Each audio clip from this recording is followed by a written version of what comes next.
Buonasera a tutti, vestiti voi, tenore de oggi, dia 13 del su mese di agosto 2026, siamo entrando in mese, quindi che usiamo piano piano la bene viene questo mese, però l'importante è come tenere la sua salute, andiamo da innanzi, ci coliamo il diritto a San Roma, che vi sono, ecco, poi intanto dimmi come si presenta Saida nostra oggi, si presenta di voi, si presenta, insomma, che su quello libero non si presenta una galo nuove di nessun tipo, quindi diremo poi tenere una sottoravallo, possa dire, intanto diremo la temperatura, l'11, oggi è 33 gradi temperatura massima, in Vizi 23 gradi la minima, Trasa, martedì 30 batta sa massima, 23 sa minima. Vediamo come si presenta. Sadie e si spalazzata nella Sassuolo che può a mezzodì cominciata a copulare e verso a Stresi gli scappa caricativo di Abba e poi resta mezzo coculato posto destro di Sadie. Vediamo a Crasa, Martesi e spalazzato a Sassette, ma poi da Sassotti in poi mezzo coculato questa è la situazione. Bene, vediamo sull'appuntamento, cominciamo dal su primo, questo è del su Kim, identità in movimento, questa è organizzata la cooperativa Estelai, scusate, in Ramanzeso, archeologia, benessere e storia nel cuore del parco di Tepilora, di Tepilora, scusate, non Ramanzeso, nel parco di Tepilora, rassegna realizzata con il contributo del Parco Naturale Regionale di Tepilora, riflessologia plantare, un invito ad ascoltare il proprio corpo, ritrovare l'equilibrio e vivere di benessere nella natura, un'esperienza di benessere nel cuore del Parco Naturale Regionale di Tepilora. L'Astralago è una cooperativa sociale al servizio del benessere della persona, promuovendo salute, equilibrio e relazioni che favoriscono la qualità della vita. L'incontro sarà un'occasione per rallentare, prendersi cura di sé e riscoprire il proprio equilibrio attraverso un percorso di ascolto, consapevolezza e armonia. Immersi nella natura del Parco di Tepilora, vivremo un piacevole momento dedicato alla persona e alla comunità in una connessione autentica con l'ambiente dove il benessere individuale diventa esperienza condivisa. Parco Naturale Regionale di Tepilora, località Tepilora Bitti, a cura della cooperativa Astralago, 5 agosto 2026. Bene, bene, bene. Andiamo sulla prima pagina, sanità, pronto 1 miliardo, ma resta il caos. Liste d'attesa sempre critiche, visite a Torino e colonscopie solo nel 2027. Lula, bruciate le due auto di una coppia di scienziati, ricercatori dell'Einstein Telescope. No, Anna Annemale, grave intimidazione a Lula, dove sabato sera sono state incendiate le auto di una coppia di scienziati che lavora per l'Einstein Telescope. Da poche settimane Carlo Giunchi dell'Istituto Nazionale di Geofisica e Vulcanologia e la moglie si erano trasferiti a Lula. Unanime la condanna dell'attentato a partire dal presidente della regione Todde. Il sindaco Calia convoca il consiglio comunale. Sydney, donna, muore sulla 125, un'altra vittima del Asiurgus Donigala. Sant'Elia, Sagra del Pesce è un'edizione record, quarto, chiesa di Santo Stefano, 100.000 euro dai fedeli. Ussana, danni al campo sportivo, sindaco, ci scusiamo. Fonni, grande festa al Palio, vince Saiu su Plutonio. Namolo, Sattero Giornale, ecco, sono a Sardegna, l'isola non funziona, disastro trasporti interni, il treno non esiste, i pullman sono inefficienti, difficile fare turismo. Alghero Milano, nuovo bando. Messa in sardo, un altro passo avanti, il Vangelo sarà tradotto in limba. Questo ha fatto piacere a Bacchini Bannino. Calcio, buon pareggio per il Cagliari con l'Union Berlin. Attentato a Lula, bruciate le auto di un ricercatore del CNR, arriva la solidarietà delle istituzioni. Il nuovo film di Alan Sander girato in Costa Smeralda. Le riprese inizieranno ad autunno. E cominciamo diretto su questa questione dell'uvola e entriamo chissà a Unione Sarda. Sabato sera il raid in scena incendiario mentre Carlo Giunca e la moglie partecipavano agli eventi in corso nel paese. Coppia di scienziati nel mirino. Dopo la scelta di vivere a Lula, il sindaco convoca il consiglio. Atto vile. Un grave attentato si è verificato a Lura, dove sono state incendiate le auto di una coppia di ricercatori che lavorano al progetto dell'Einstein Telescope e alla candidatura dell'ex miniera di Sosenator per la realizzazione della grande infrastruttura internazionale. È successo nella tarda serata di sabato ai danni delle auto di Carlo Giunchi e al quale sono state incendiate i due mezzi parcheggiati all'interno del cortile della casa che avevano preso in affitto a Lula.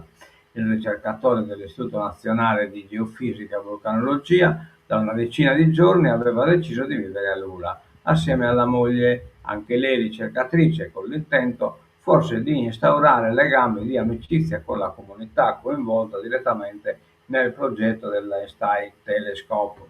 La scelta: da circa 10 giorni lo scienziato insieme alla moglie aveva preso in affitto una casa nella periferia del paese, poco distante dal campo sportivo polivalente, dove nella serata di sabato si stava disputando un mini torneo di pallavolo organizzato dalle leve 76-91-01, impegnate nella preparazione delle celebrazioni del prossimo Ferragosto, una festa dello sport a cui ha partecipato anche il ricercatore in compagnia della moglie prima di recarsi in processione per il perdono di Assisi al santuario di San Francesco insieme alla comunità in preghiera. Durante la loro assenza si è innescato il rogo, nel quale sono state coinvolte le due auto parcheggiate nel grande cortile, ma non vicine tra loro. Per spegnere le fiamme sono accorsi i vigili del fuoco di Nuoro. Secondo una prima ricostruzione sarebbero stati rinvenuti anche dei proiettili vicino al muro. L'impegno, presenza costante nei laboratori di Sosenator, da che sono iniziati i primi rilievi scientifici.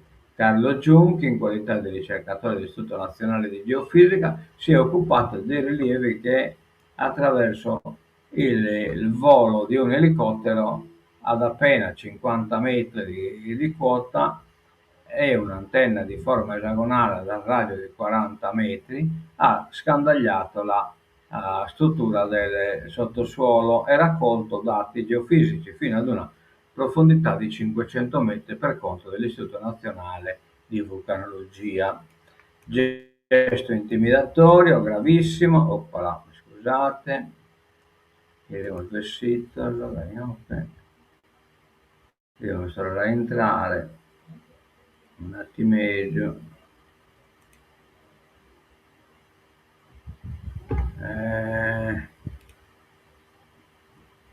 Ecco qua. Gesto intimidatorio gravissimo, colpita tutta la Sardegna che crede nel progetto di ricerca. La condanna per l'attentato di Lula è unanime. L'atto intimidatorio nei confronti dei due ricercatori impegnati nelle attività legate all'Einstein Telescope è un fatto grave, colpisce l'intera Sardegna. A loro la mia vicinanza personale è quella di tutta la regione, dice la Presidente della Regione Alessandra Torri, esprimendo solidarietà anche all'INGV. Parla di gesto isolato che ferisce innanzitutto la comunità di Lula e a quelle del territorio che vogliono cogliere questa straordinaria opportunità di lavoro, di crescita e sviluppo. No alla violenza, ogni tentativo di alimentare paura o ostilità nei confronti di chi lavora per costruire nuove opportunità è destinato a fallire, dice Tolle, che richiama la rilevanza dell'Einstein Telescope. Parla del futuro della Sardegna, della sua capacità di attrarre talenti, creare lavoro qualificato ed affermarsi come protagonista nei grandi processi di innovazione europei. E conclude: la Sardegna starà sempre dalla parte della legalità e dello sviluppo. Nessun gesto intimidatorio potrà fermare questo percorso. Non arretreremo davanti alla violenza, certi che sarà fatta piena luce sull'accaduto. Il problema è veramente serio, comunque si non fa che vedere una ricaduta che attrae, che diventa attrattiva, possente e chiaro che pacca spessone, chi no, contrario ideologicamente, chi crede a suo complotto e così via, portano a poi dettare l'immaginario collettivo. Deve essere evidente chi espone nel suo territorio non ha sul profetto per mano, se no è difficile in un ambiente è difficile a contrastare, cioè a ponere riparo a questo fatto, insomma. Tutti in campo, il presidente della provincia di Nuoro Giuseppe Ciculini parla di un fatto gravissimo che non rappresenta la nostra comunità, aggiunge, confidiamo pienamente nel lavoro delle forze dell'ordine, eccetera, eccetera. La CILS regionale, Salvatore De Ida, deputato dei Fratelli d'Italia, la vicinanza al comune di Lula da Emiliano De Feno, le istituzioni, eccetera, eccetera. Ma non basta, non basta. Creano una controparte. Attentato nella notte, paura a Lula, in fiamme le auto di un ricercatore. Carlo Giunchi collabora da tempo con il team del progetto Einstein Telescope. Il geofisico aveva preso una casa in affitto nel paese un paio di settimane fa. La violenza non fermerà lo sviluppo della governatrice Todd e sindacati condanna unanime dopo il grave episodio. Allora, andiamo da innanzi, sanità, ASL a confronto con i sindaci, attive nuove apparecchiature, Siniscola, casa della comunità, ma mancano ancora i medici di base. Siniscola, alti e bassi, emergenze continue ed interventi per uscire dalla crisi. Il caso sanità è stato ancora una volta al centro dell'incontro programmatico della Casa della Comunità di Siniscola, tra la direzione strategica dell'ASL e i sindaci del territorio. Presenti il direttore generale Francesco Trotta, la direttrice sanitaria Maria Antonietta Calvisi e quella che del distretto Maria Vittoria Masala Liccia abruzzese, poi vabbè, tutta la villa adesso Michele, eccetera, eccetera. E comunque c'è la possibilità che chi pensa fatto partire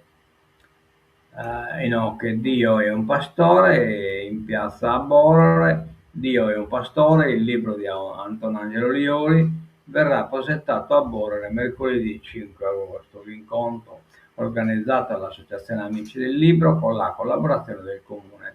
Si terrà alle 21:30 in piazza Don Carlo, previsti gli interventi del sindaco Torighiso e del presidente dell'Associazione Amici del Libro Stefano Nurra. Sarà presente l'autore che dialogherà con Antonella Casula e con il pubblico. L'opera del giornalista di Deselo è arricchita dalle fotografie di Francesco Pintore.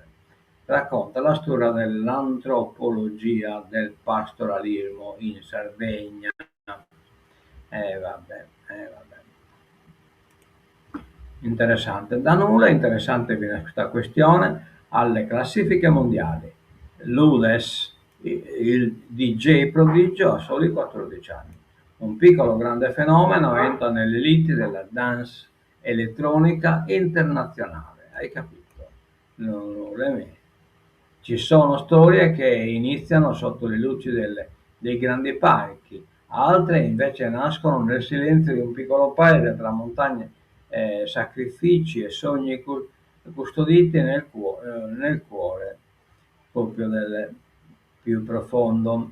E proprio qui a Nule, nell'oceano, uno dei borghi più autentici della Sardegna, che è cominciata la storia di un ragazzo che oggi ha soli 14 anni, sta conquistando uno spazio nella scena internazionale della musica elettronica. Si chiama Leonardo De Sena e il suo nome d'arte è Leodes, un adolescente con gli stessi sogni dei suoi coetanei, ma con una passione che ha trasformato il tempo libero in studio, curiosità e ricerca continua. Mentre fuori il mondo corre veloce, lui trascorre ore davanti ad una tastiera, costruendo melodie, cercando il groove perfetto ed immaginando che quelle note possano un giorno arrivare lontano. Quel giorno è arrivato molto prima di quanto chiunque avrebbe potuto immaginare, perché il talento, quando incontra la determinazione, non conosce età e a soli 14 anni Leoles ha già raggiunto traguardi che molti artisti inseguono per una vita. Il suo debutto con Morning Light lo ha portato alle top 100 mondiale di Beatport, una delle classifiche più prestigiose della musica elettronica, risultato di mesi di lavoro, di studio e della voglia di imparare ogni giorno qualche cosa di più. Poi è arrivato Spiritual Day, un brano che ha attirato l'attenzione di DJ e produttori Giangi Capai, tanto da essere inserito nella compilation Italia Tribale dell'etichetta medio K-Dop, presentata dalla Amsterdam Dance Event, la manifestazione più importante nel mondo dedicato all'industria della musica elettronica. Complimenti a questo pizzocco, bravo, bravo, bravo, bravo, questo sì che carenare, puntare su passare forza e la sviluppare. Leo adesso. L'area allora da innanzi no, chiedimos l'incendio devasta pannelli fotovoltaici del caseificio, Unify, gran caldo o malfunzionamento dell'impianto all'origine del rogo. Namusa da innanzi il Vangelo in limba per il centenario della facoltà pontificia. Il Nuovo Testamento sarà tradotto in sardo, questo è una cosa importante perché il Banino di Piaghita questa cosa è un regalo ai sardi per festeggiare il centenario della fondazione che cade nel 2027. La Pontificia Facoltà Teologica della Sardegna ha deciso di pubblicare la traduzione in limba del Nuovo Testamento. Per realizzare questa importante opera sono già al lavoro biblisti e studiosi di letteratura cristiana antica, docenti dell'Ateneo Cattolico di via Saint-Just e un gruppo di ricercatori del Dipartimento di Lettere e Lingue e Beni Culturali dell'Università di Cagliari. Un lavoro altamente scientifico che nei prossimi mesi svilupperà in 3 fasi: la traduzione, il controllo dei testi e la lettura critica fatta da liturgisti e teologi.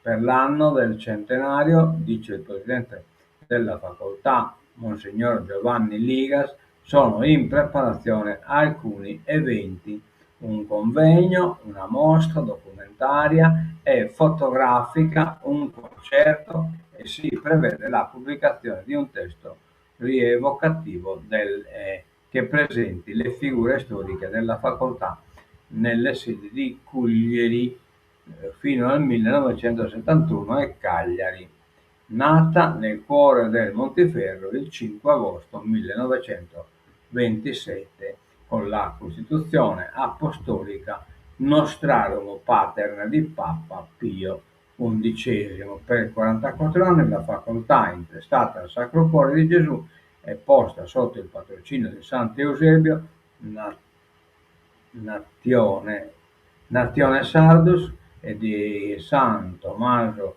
d'Aquino ha curato la fondazione teologica dei futuri sacerdoti. Namolo da innattere, che abbiamo la questione incubi trasporti interni, Odissea in pullman per viaggiare nell'isola, 6 ore da Arbacas a Olbia e 3 da Alghero a Stintino, potevi scrivere, da Alghero a Stintino, dai nude. Treni inadeguati per i turisti, difficile muoversi da nord a sud e boom delle auto a noleggio, l'alternativa comoda e costosa, ma negli aeroporti sardi prezzi molto più alti del resto d'Italia, canno mai. Liste d'attesa, delle sanità, incubo infinito, mesi per una visita a Torino, tempi sempre più critici nell'isola, ma cresce il numero di prestazioni. Chi ha la necessità di fare una visita urologica e cerca un appuntamento tramite web trova solo due possibilità: il 25 agosto alla Nosei oppure il 18 maggio del 2027 a Cagliari. Al momento nient'altro. Per una visita cardiologica ci sono varie possibilità e in diverse parti dell'isola, a Cagliari, a Sinna, a Ierzo, a Capoterra, da oggi fino al 2 ottobre, poi un buco di diversi mesi. La disponibilità successiva si ha a fine gennaio dell'anno prossimo a Selargius, in seguito un altro salto fino a maggio. Vedo però che la possibilità viene una giornata. 60 borse e 140 domande. Il corso di medicina di base ha ritrovato il fascino perduto, meno male, meno male. Boom di iscrizioni, ma i sindacati sono prudenti. Che vinto il sindacato. 60 borse disponibili e 140 domande anche in Sardegna come nelle altre regioni e boom di richieste per partecipare al concorso di accesso al corso di formazione specifica in medicina generale 2026-29 e la speranza è che tutti i percorsi vadano a buon fine, perché nell'isola la carenza di medici di famiglia è di circa 500 unità. Speriamo in buono. Sanità, per far quadrare i conti c'è 1 miliardo nella manovra. La variazione di bilancio domani di nuovo in aula per l'esame degli articoli. Risorse spalmate in 3 anni. Pesa il disavanzo delle ASL. A Olbia esauriti i posti letto per acuti. Un inizio ad agosto difficile, urgente riorganizzare i servizi, l'ospedale di Olbia, l'ospedale civile.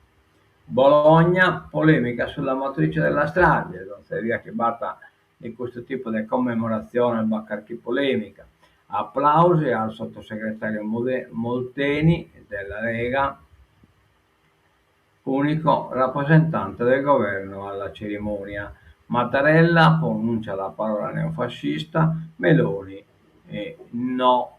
L'ira dei familiari, Meloni ha dato del terrorismo in termini generali, quindi si mantiene in corsa in gara chi invannacci a sparare cazzate. L'euro digitale come il contante, pagamenti più semplici con l'app. Si potranno fare operazioni offline e le commissioni saranno inferiori. Allora, una moneta digitale che funziona come il contante, che consentirà ai cittadini di scambiare somme di denaro con facilità ed effettuare pagamenti offline, proprio come se si avessero delle banconote in tasca, con vantaggi evidenti anche per i piccoli commercianti, che chi ci si aspetta avranno una commissione inferiore a tutte quelle in vigore. è la sfida dell'euro digitale che diventerà realtà nel 2029, quindi non bisogna aspettare. Mentre il progetto pilota prenderà il via il prossimo anno. In Italia oggi oltre la metà dei pagamenti sono digitali, in Europa lo è il 60%. La la sfida è portare il contante, unico strumento di pagamento pubblico, nell'era dell'economia digitale. È una questione di autonomia europea in un settore strategico che per 2/3 è dominato da operatori stranieri.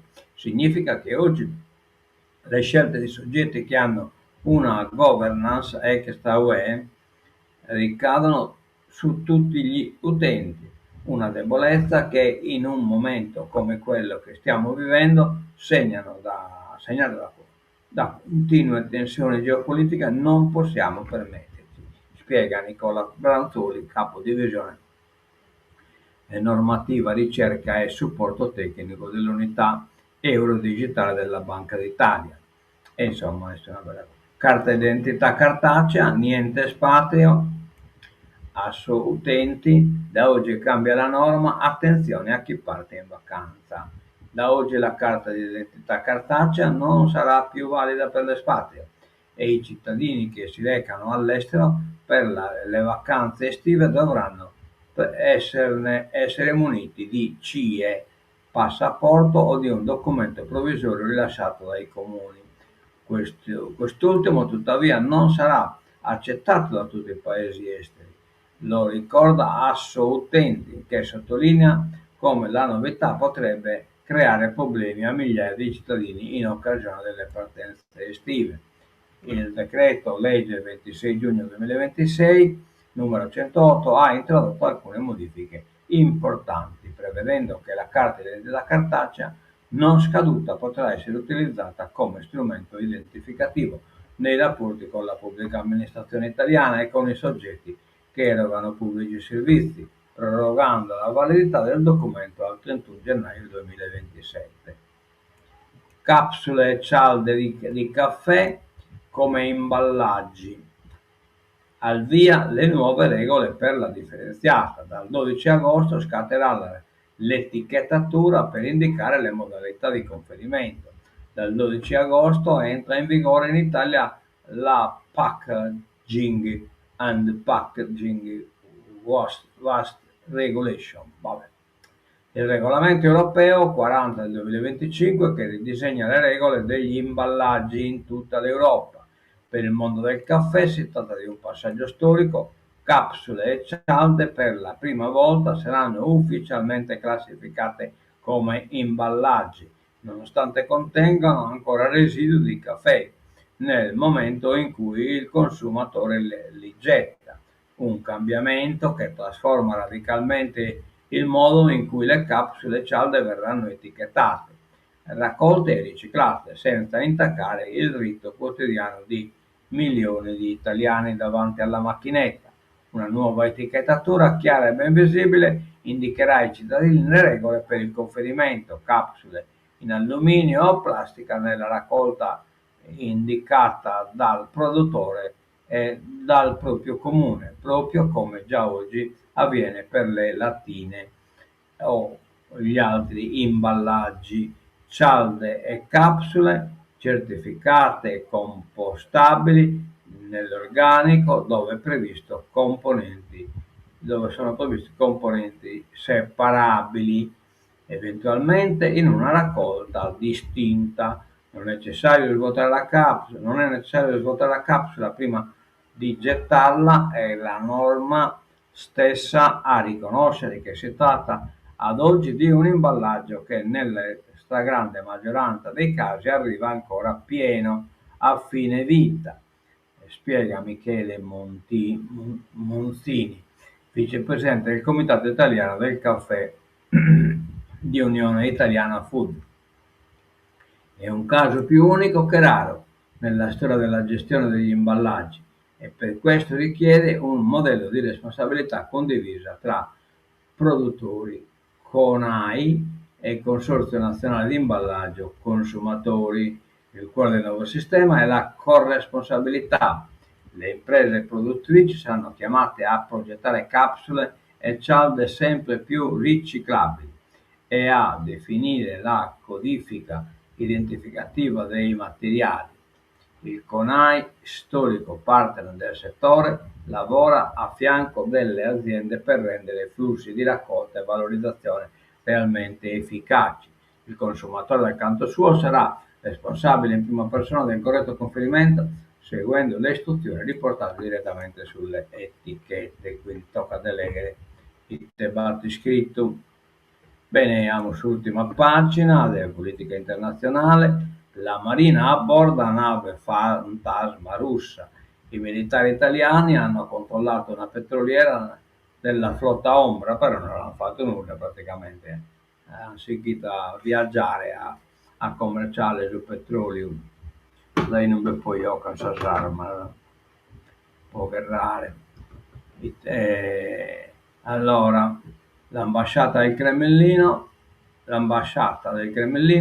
l'attentato di Mosca al ristorante era pre- pre- per intimidire Roma, cioè hanno fatto un attentato in Mosca per poi intimidire Roma. Questa è la versione putiniana che conta sempre questa verità assoluta. Un atto dei terroristi ucraini volto ad intimidire gli italiani che lavorano in Russia, far intendere che anche loro sono nel mirino. Così l'ambasciata russa a Roma ha interpretato l'attentato avvenuto sabato sera al ristorante italiano Balzi Russi. Sì, ma qualcuno che mi crede. Medio Oriente, stop del presidente USA. Trump ferma l'attacco, ma me l'ha chiesto l'Iran, ma Teheran smentisce, cioè che branca di aulaie. Donald Trump sospende i pesanti attacchi americani pianificati contro l'Iran dopo la decisione degli alleati del Golfo e dei mediatori più propensi alla diplomazia che alla guerra, in un segnale di divisione strategica su come affrontare Teheran nel mezzo dei timori di un conflitto più ampio, eccetera, eccetera, eccetera, eccetera. Una teraura de que in questo terminamos si tenova de hoy e nos tornamos a collegare Crasa a San Mattissi ora.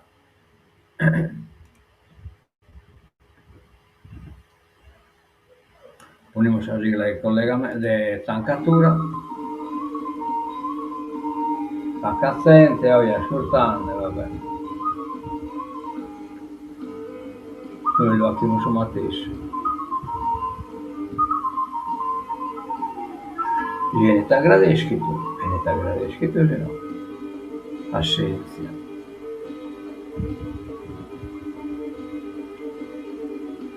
Non me l'ascolta pure dopo. Bene, a mezzo vedere di buona tutto dai Bizzi TV. Addio. E mezzo la Crasa.